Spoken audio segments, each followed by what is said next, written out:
We are the largest recipients of NIH grants in the state. We get delegates to come and visit and see, okay, you have all these extra costs, and they negotiate, okay, we're going to add a certain percentage to those direct costs that recognize that you would never be able to do the work if you did not have all these other costs covered. Those negotiated rates right now are 53%. Now, the recommendation is to cut those rates down to 15%. If that goes into effect, that's a $22 million a year cut. This is really having real life impact on Nebraskans and the nation. It's not just something we're doing theoretically that may impact lives. It's actually having impact on lives every single day.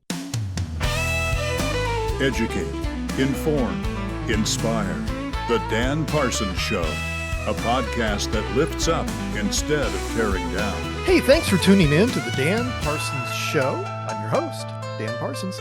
Hey, I'm really excited for today's guest, Dr. Dele Davies, Interim Chancellor of the University of Nebraska Medical Center.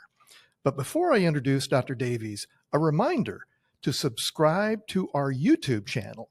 It helps spread the word about this project, and you'll get notifications when a new episode drops. Okay, here's my interview with Dr. Dele Davies, Interim Chancellor at the University of Nebraska Medical Center. Enjoy. Well, it is my distinct pleasure to welcome to the Dan Parsons Show, his inaugural visit to the Dan Parsons Show, Dr. Dele Davies, Interim Chancellor of the University of Nebraska Medical Center. Dr. Davies, welcome aboard.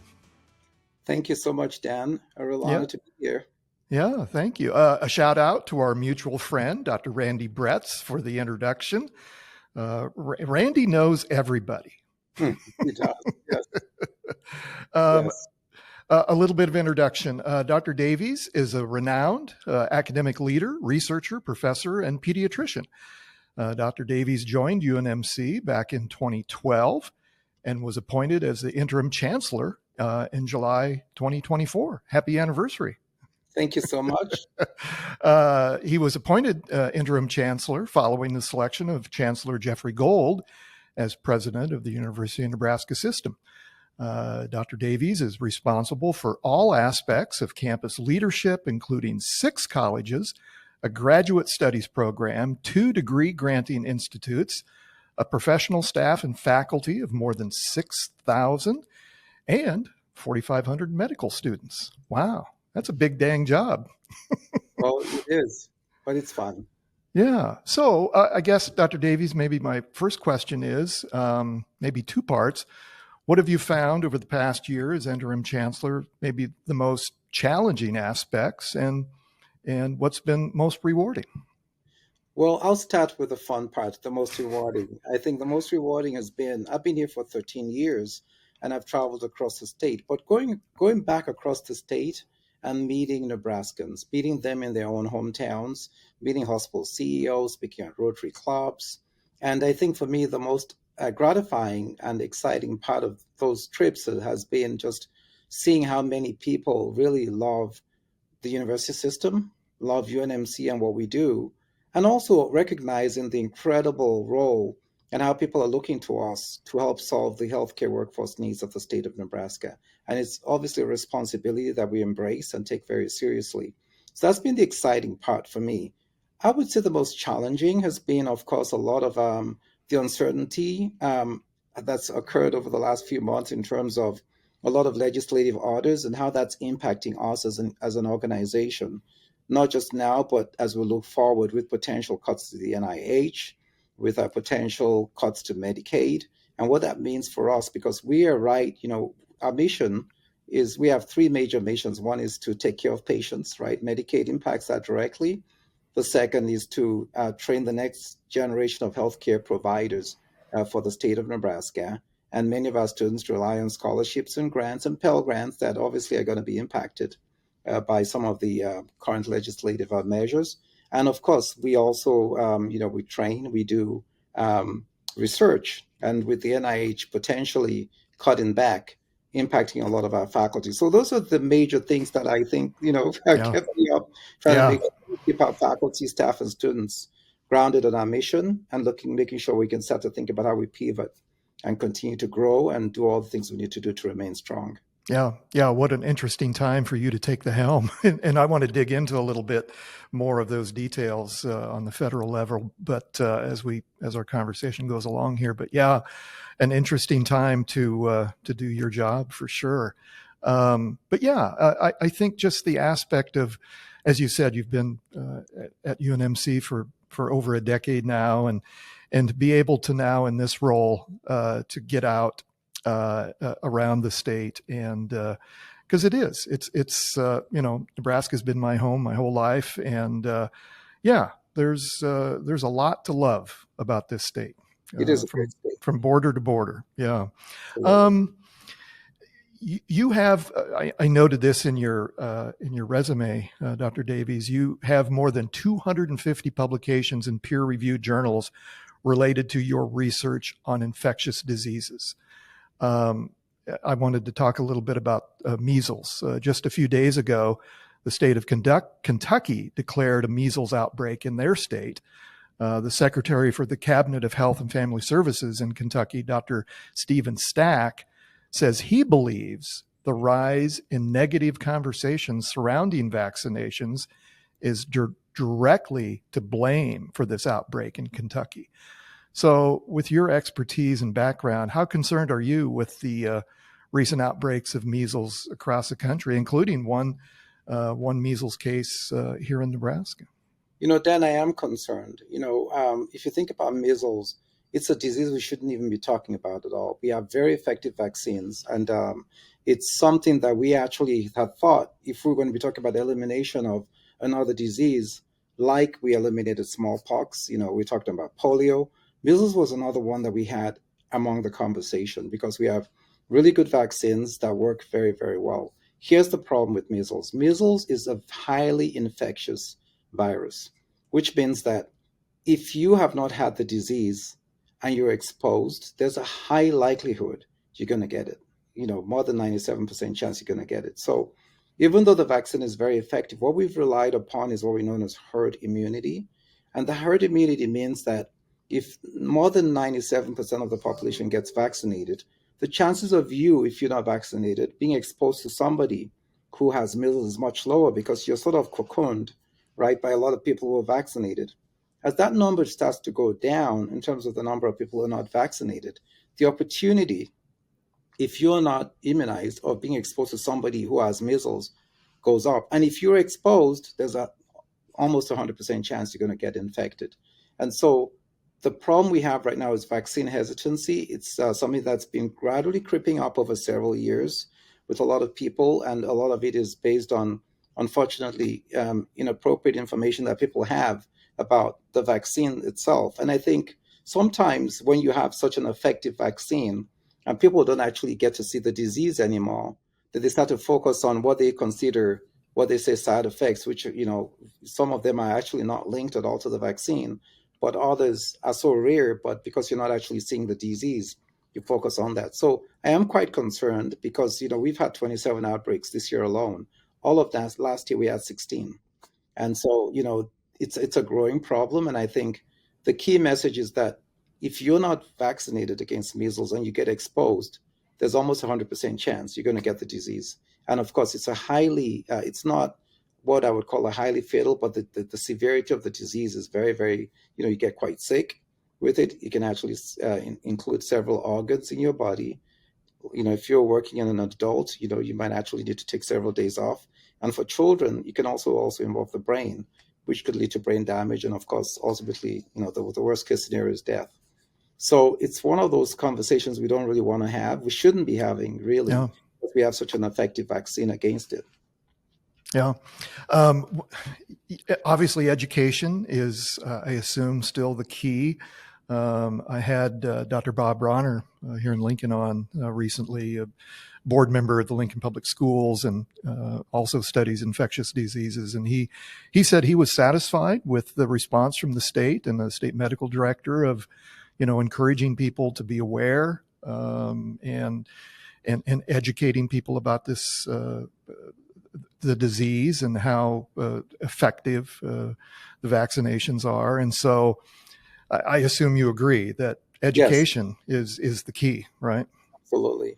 I do. I think that the more we can get people to understand that the vaccines are actually very, very safe, and that if you get vaccinated, your chances of getting measles, if you get the full schedule, the chances of getting measles are very, very low. It's a very highly effective vaccine. But if you don't, and you actually are susceptible, then there's 100%, pretty much close to 100% chance you will get the disease. Yeah. Yeah. Absolutely, education is key.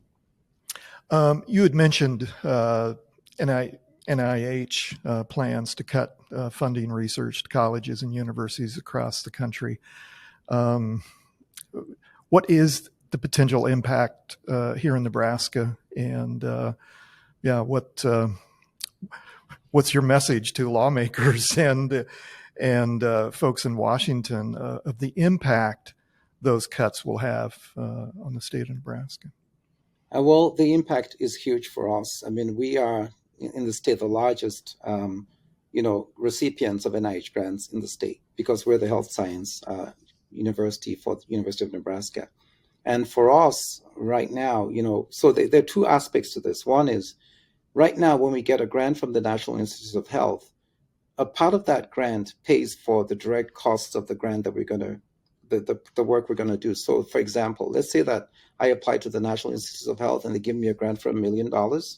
And I say that I'm going to, over the next 5 years, study Ebola or COVID, for example.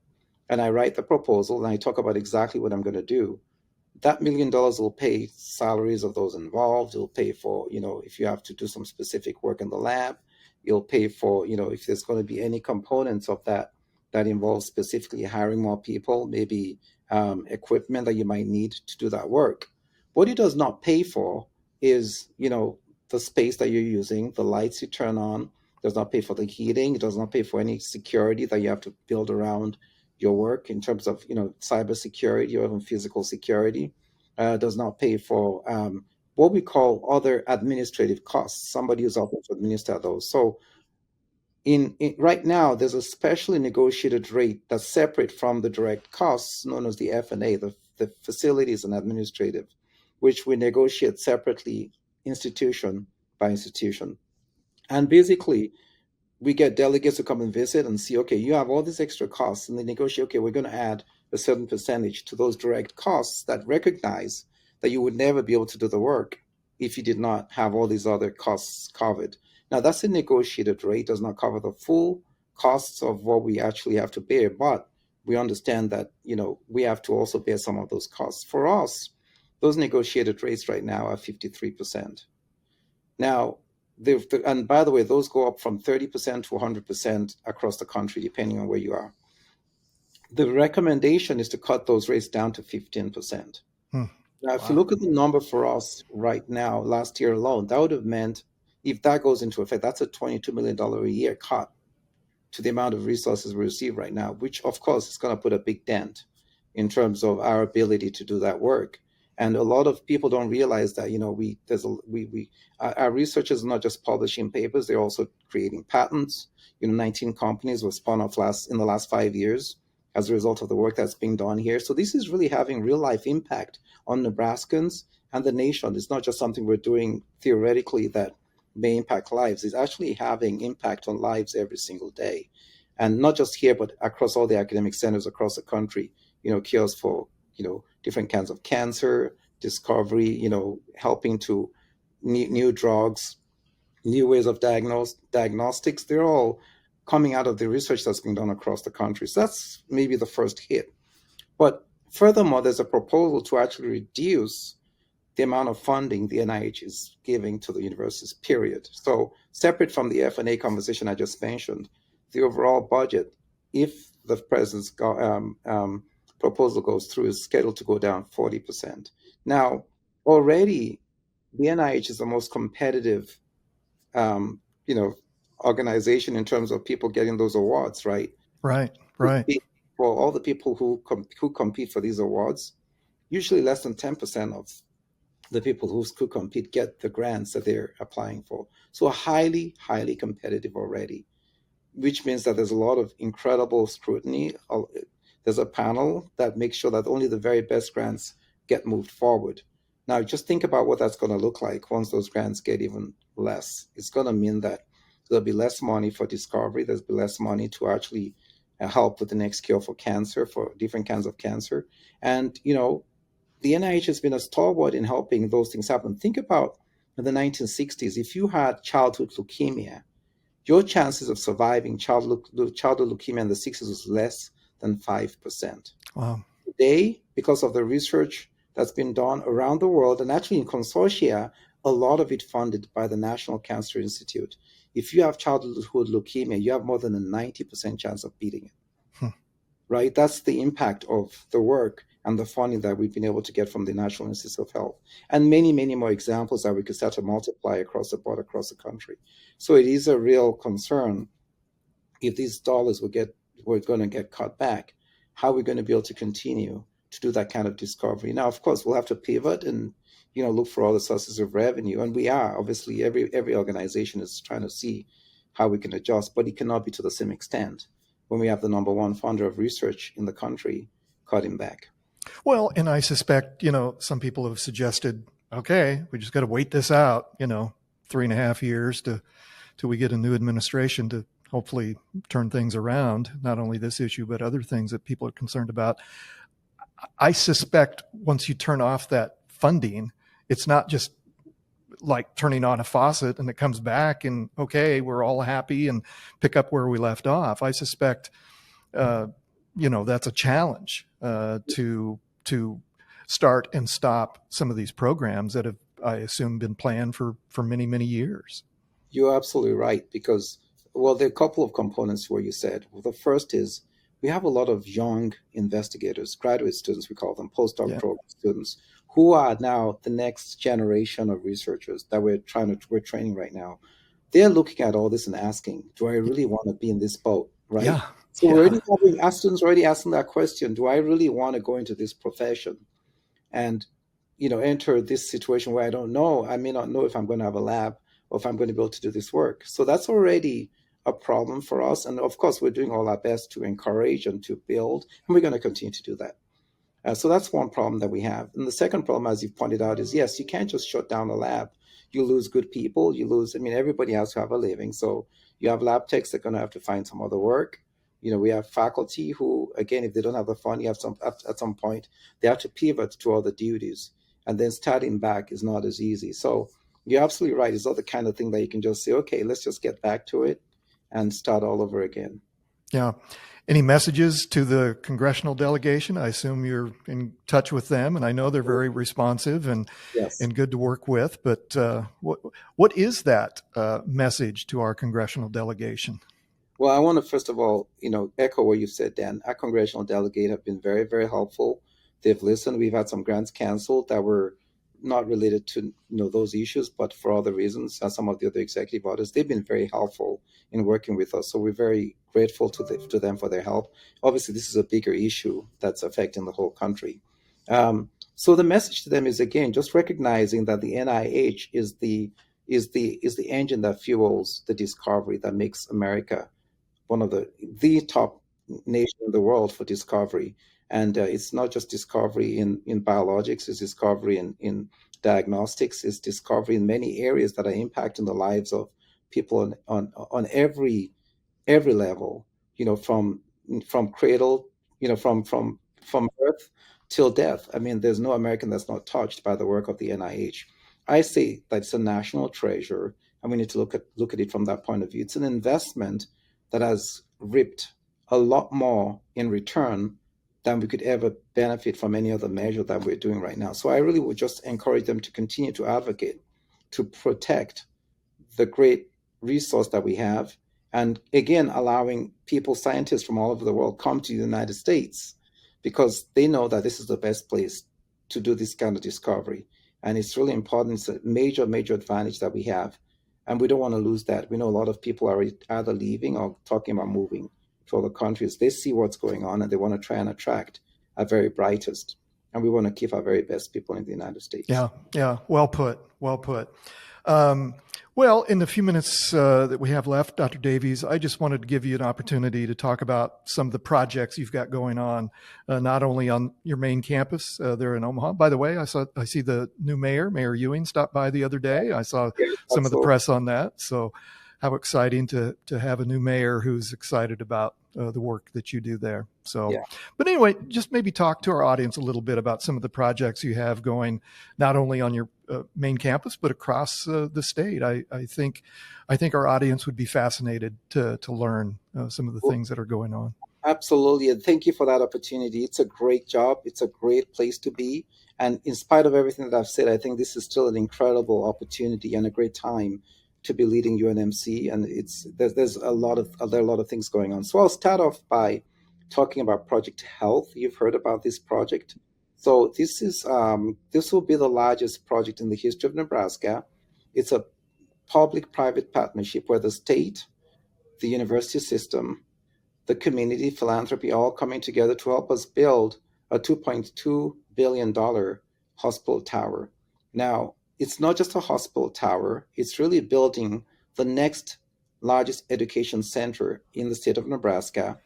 More than a third of that building is going to be dedicated to training our future doctors, nurses, pharmacists, etc., using the most state of the art ways of training that we cannot currently do in the facilities we're in. So think about using artificial intelligence, think about using opportunities to how we design the spaces so we can actually do simulations right by the bedside, so we can actually build teams that can communicate and prevent medical errors from handoffs. So this is going to be a very, very special place for training. We're also going to be able to build out more opportunities for enrolling patients in clinical trials. We know that patients who are enrolled in clinical trials generally do better than patients who are not. So we want to offer that opportunity to every single patient that comes there. And this is going to be an opportunity not just for Omaha, even though the building will be here. The clinical care is such that we are the quaternary care center for the state. So patients, whether you're from Broken Bow, Scottsbluff, Lincoln, anywhere, if you have a condition that none of the hospitals can handle, then we are going to be that center where you know that you don't have to leave the state for pretty much anything that's going on. So that's a major exciting project. The state, of course, as you know, has committed up to $300 million towards it. Philanthropy in the city are incredibly generous and supporting it. We're a very giving city. Omaha is tremendously philanthropic. Yeah, you bet. So that's something that we're very fortunate in this city and in the state in general. Yes.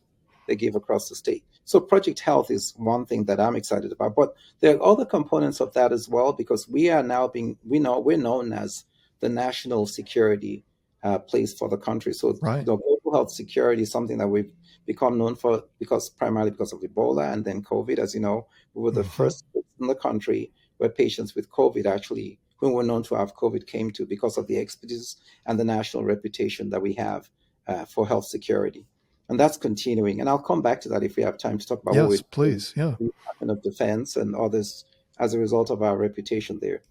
Another major project, and I'll switch to rural Nebraska and then I'll come back to Omaha. Please. Yes. One of the things that we know is that when we train our students in rural Nebraska close to their home, they're more likely to stay. So in 2015, we opened the very first site in Kearney where we were training nurses and allied health professionals like physical therapy and radiography, etc., nutrition. And what we found was that when we opened that site in 2015, between then and now, we have over 300 trainees that are training there every year now, and 85% of those trainees stay in rural Nebraska. So now we are adding a new section to that campus where it's going to more than double the space that we have right now. And for the first time in the history of Nebraska, we're actually going to be training physicians and pharmacists. We're going to double the number of nurses that we're training there. We're going to add more allied health professions. And so the whole campus is going to grow from over 300 trainees to at least 700 trainees are going to be trained. Wow. Wow. It's the largest rural health education complex in the nation. And so this is a $95 million project, again, public-private partnership, and it will allow us for the first time to train physicians and pharmacists. So think about that with the shortages we have across the state of physicians, to have physicians who are the ones who are going to train there are going to be people who are more likely going to want to stay in rural Nebraska. So it's going to really help us not totally overcome the healthcare workforce shortage we have, but certainly to help to start to address it in a much more nuanced way. So that's a very exciting That is exciting. Yeah. and it's been a partnership with UNK. And, actually, Doug Christensen's name's going to be on it. He's the former chancellor there. Yes. And Yes. partly because, he was a strong advocate for that campus. And we've worked glove in arm with our UNK partners, who, by the way, right now, I understand that up to 40% of the freshman class at UNK have an interest in some kind of health related field. So Wow.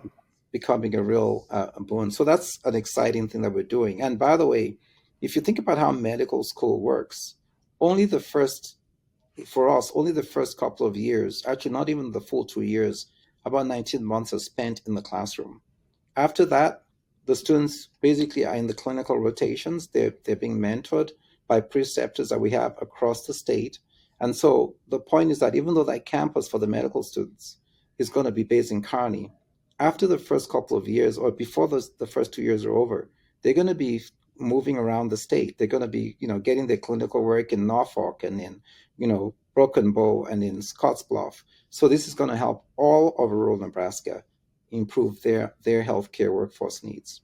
So that's what's one exciting thing that's happening that I'm quite excited about that's going on in rural Nebraska. Coming back to Omaha, we had this parcel of land that's just west of Saddle Creek. It's about a 30-acre parcel of land that over the last 15 years or so, we've basically been buying up that land, and now it's almost all owned. Well, it's pretty much all owned by UNMC. And we are now in the process of turning that into an innovation campus district. It's called the Edge District.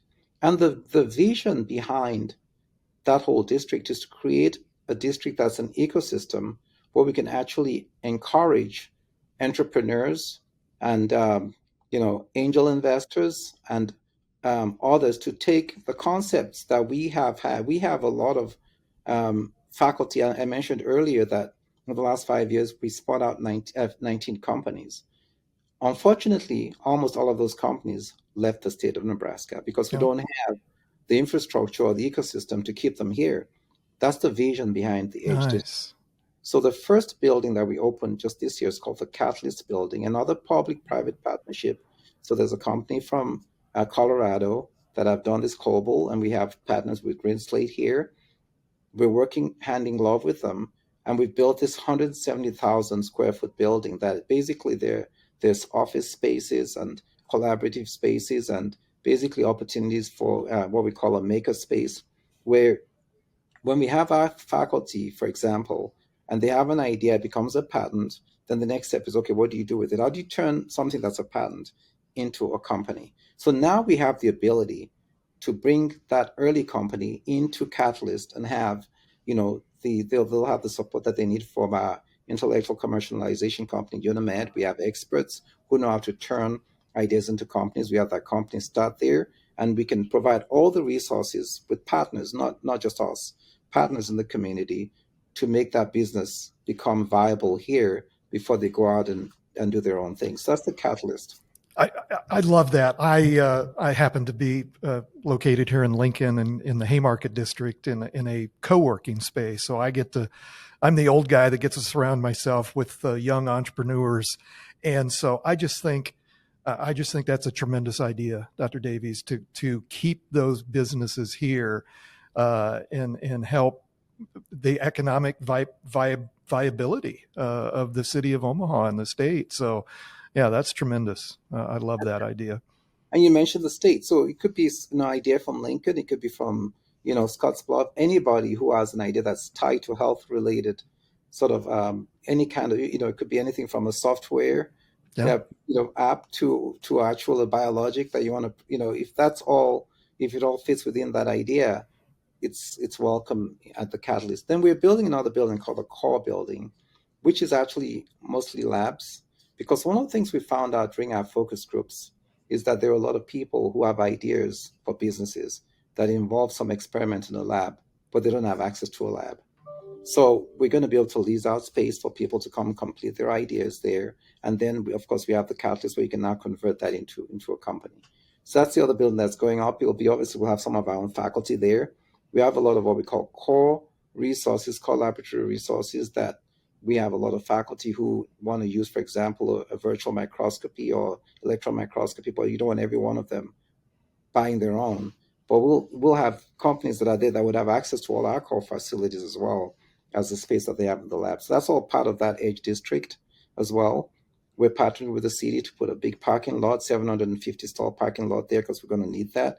We have a plan to wrap apartments around that at some point so that it's a whole district where people can go, eat, drink, make merry, but also have that whole opportunity to have discovery occur in that whole edge district. So that's another exciting thing that's going on for us at UNMC. Wow. Wow. I had a vague idea that all that was launched and started, Dr. Davies, but thanks so much. Thanks for your leadership and your expertise and for taking time to talk to our audience. I mean, it's heartening, again, with all of the negative stuff that's going on and the challenges with budgets and cuts and everything, but to hear the vision and the progress that you have in mind for the UNMC and for the city of Omaha and the state of Nebraska. That's exciting. So thank you. Thank you so much, Dan. It's an incredible honor to lead this organization, and I'm delighted to be part of your show today and look forward to further conversations in the future. Hey, thanks, Dr. Davies, for your time and for your outstanding leadership. I really appreciate it. Hey, thanks to our great team here at Parsons who made this show possible. Chase Porter, our executive producer. Ike Samanis, producer and graphic design. Panology Tech Solutions for their technical help and equipment. Kim Remington, Parsons PR's Director of Operations. And thanks to each of you for tuning in today and for your support. It really means the world to me. Okay, that's the show. Thanks for tuning in. Now go do good things. I'm Dan Parsons.